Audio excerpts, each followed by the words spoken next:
You're listening to This Week in America with Rick Bratton.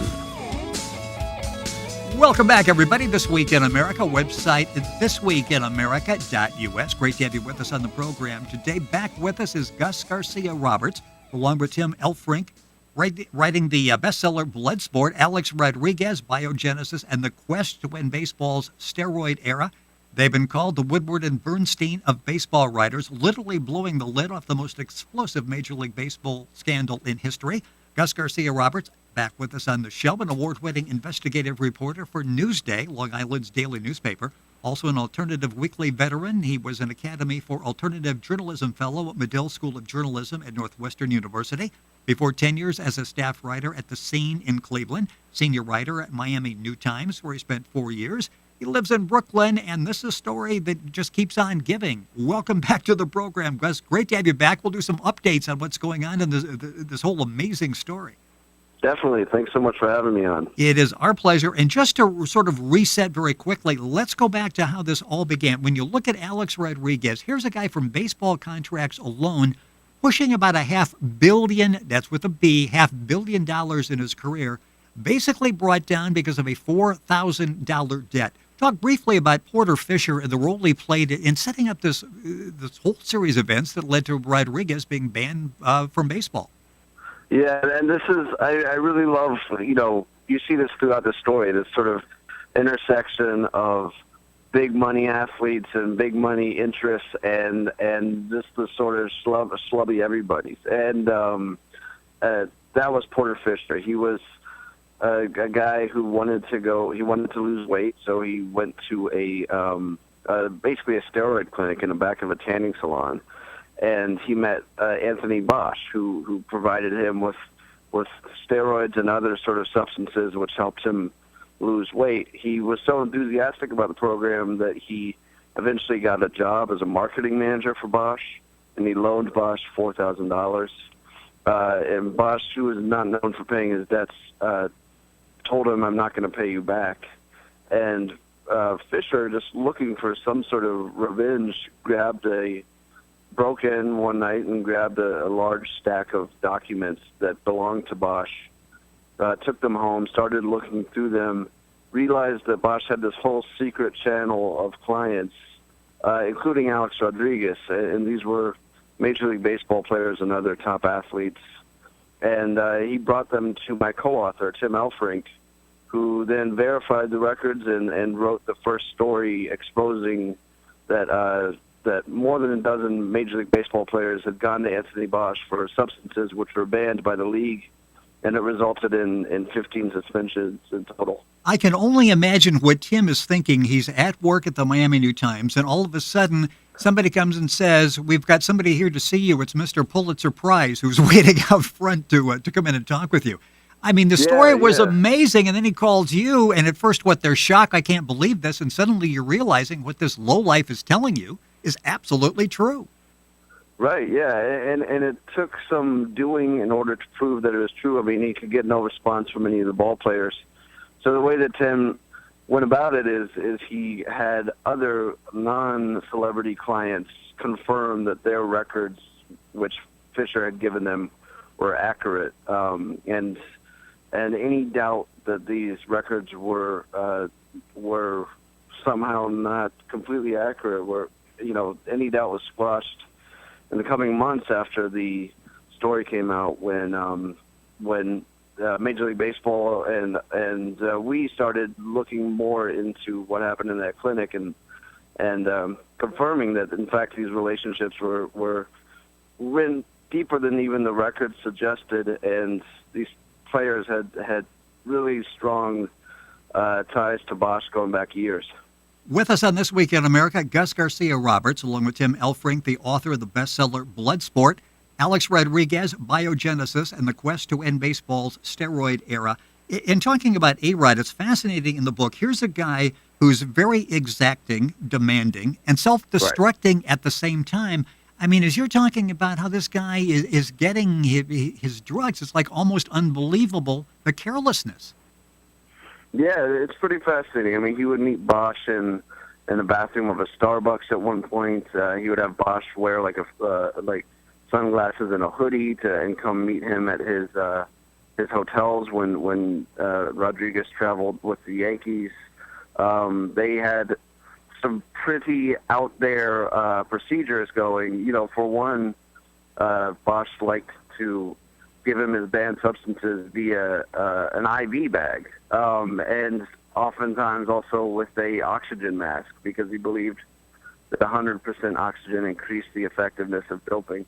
So it's kind of an amazing image to picture one of the more well-known athletes in sports with this self-proclaimed biochemist who had no medical degree, putting on an oxygen mask and setting him up with an IV.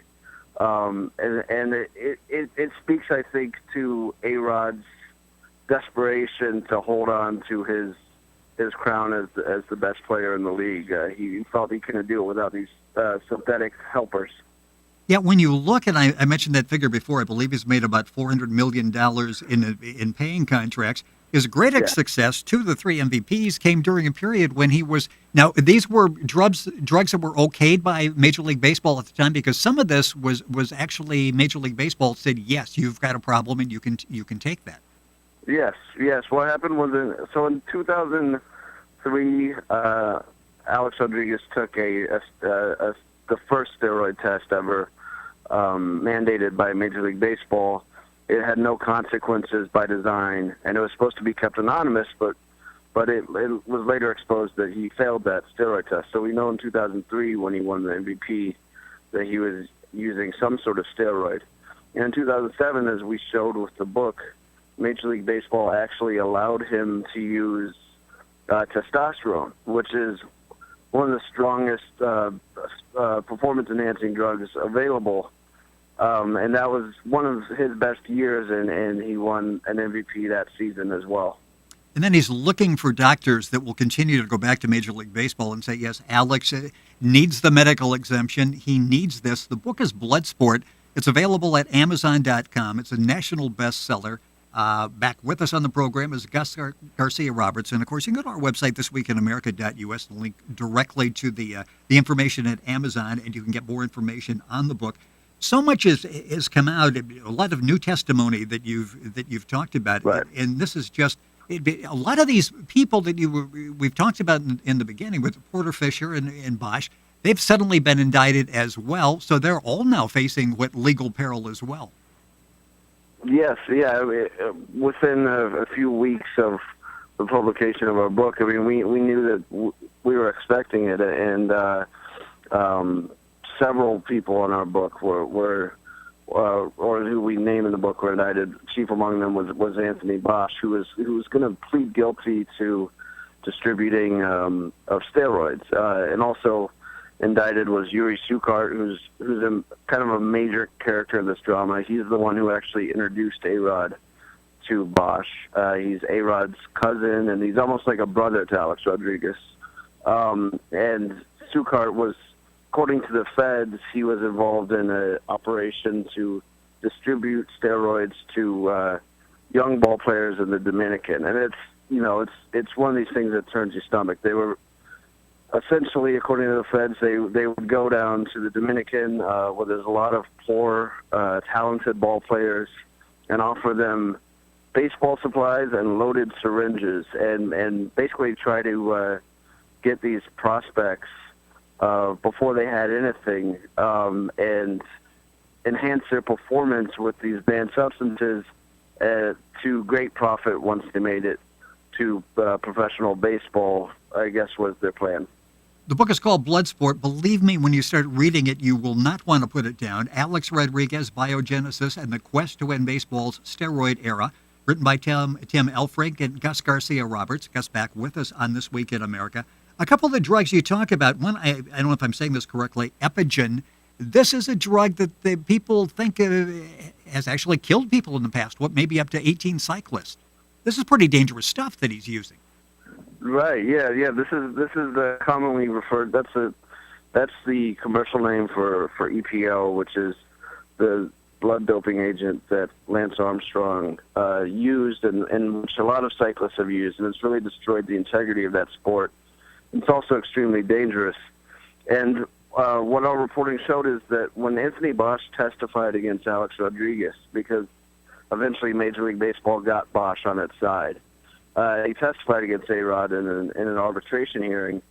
Bosch said that they followed what was called the Conti Protocol. This was because A-Rod had visited Victor Conti, who was a notorious former steroid dealer tied to Barry Bonds in the past. Yeah, the whole Balco thing, and as you point out, when A-Rod asked Bosch to work with him on this, with Conti, these guys are rivals. They really don't want to work together. Right. Yeah, it's kind of hilarious to think. I mean, there was definitely some professional jealousy there.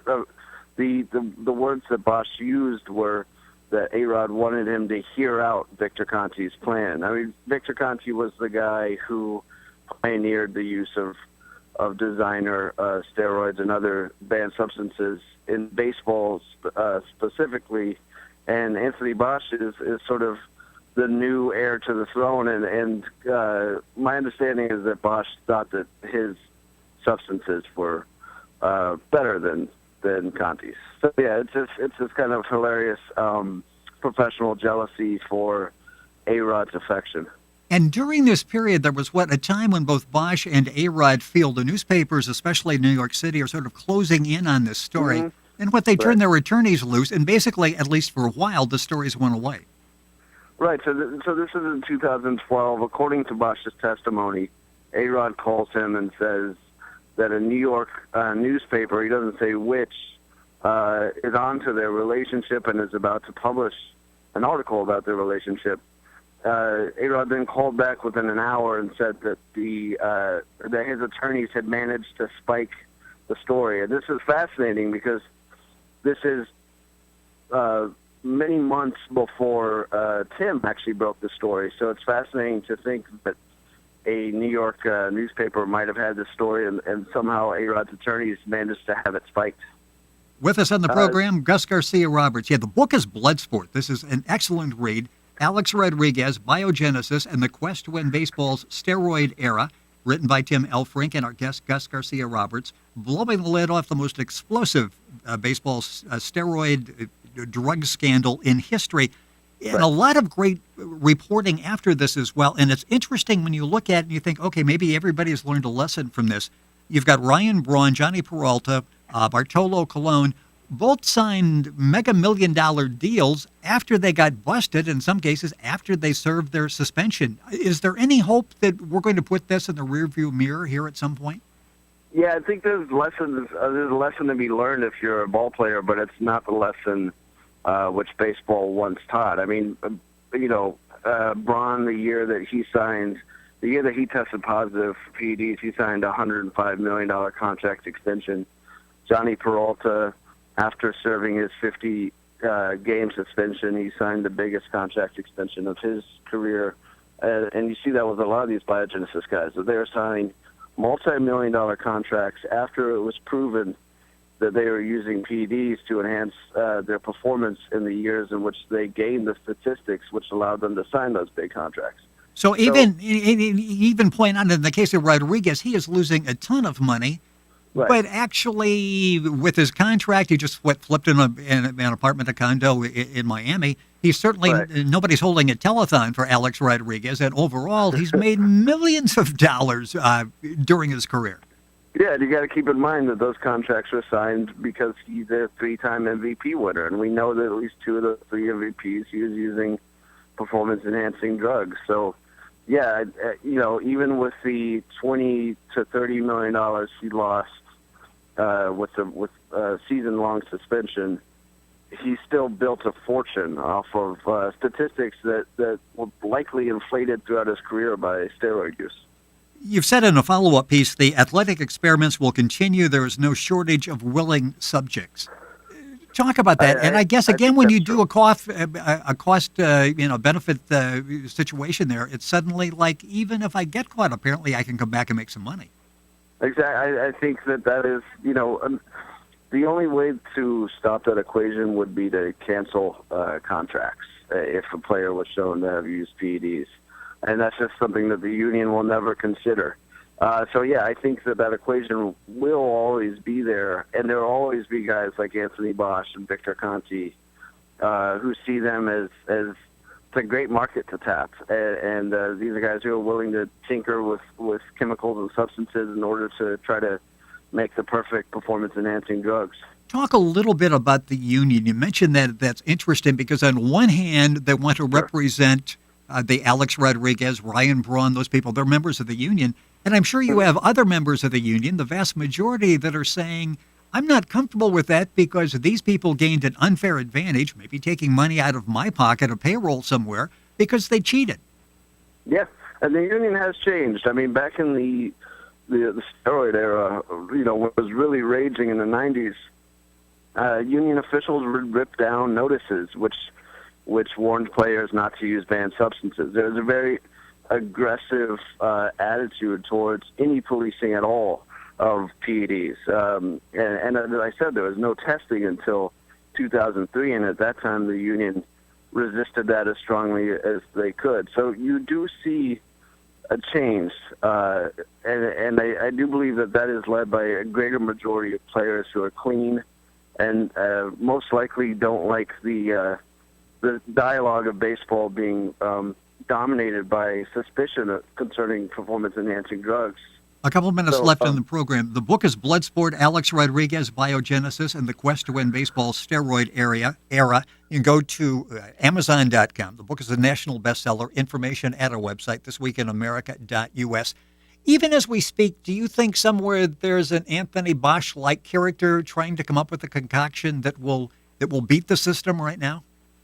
For sure, and I also keep in mind it doesn't have to be baseball. I mean, Florida is ground zero for this sort of anti-aging industry in which Bosch operated his clinic, and Florida produces a whole lot of football players and basketball players. So you don't know what sport they could be catering to. Well, it's interesting, and you talk about some University of Miami players in the book Bloodsport. You talk about high school players in that area down there as well. What do you think will happen to Rodriguez? You've really studied this guy. He's been pretty much invisible this year, expected to come back and fulfill his contract with the Yankees. I'm sure the Yankees have lawyers trying to figure out how they can get out of that contract. What will he be, a shell of himself, literally, when he comes back? I think he probably will. I mean, you got to keep in mind he's old, and he's also if he is at all sensible, he's not going to be using PEDs. And this is a career which we've shown most of his career he's been using PEDs. So yes, I don't think he's going to be the A-Rod that fans once cheered for, but I think he's a fascinating character. I think he'll try to stay in baseball even after retiring. I know that he's got designs on either being a broadcaster or a coach, or even forming an ownership group to try to buy the Miami Marlins, which is a pretty amazing prospect. So I think A-Rod will never go away. Does this guy have like just 1 ounce of his being in reality? I mean, could this actually happen? He has no legitimacy, does he, anywhere? I mean, you've been out touring the country talking about the book. Well, right now it's unbelievable to think of him somehow getting into the baseball establishment after retiring. But what you got to remember is, Mark McGwire and Barry Bonds have both worked their way back into Major League Baseball as coaches. So once you kind of get past that state of PEDs, people tend to have a short memory. The book is fascinating. It's called Bloodsport, a national bestseller. Bloodsport, Alex Rodriquez, Biogenesis, and the Quest to Win Baseball's Steroid Era. Written by Tim Elfrink and our guest on the program, Gus Garcia-Roberts. The book's available, of course, at Amazon. Wherever books are sold across the country, you can link on to our website, thisweekinamerica.us, and get all the information on the book. Gus, great to have you back on the program. I've got about 150 more pages to go through, so hopefully we'll have you back. Thank you for joining us once again. Thanks so much. I really enjoy it. You're welcome. This Week in America, website thisweekinamerica.us.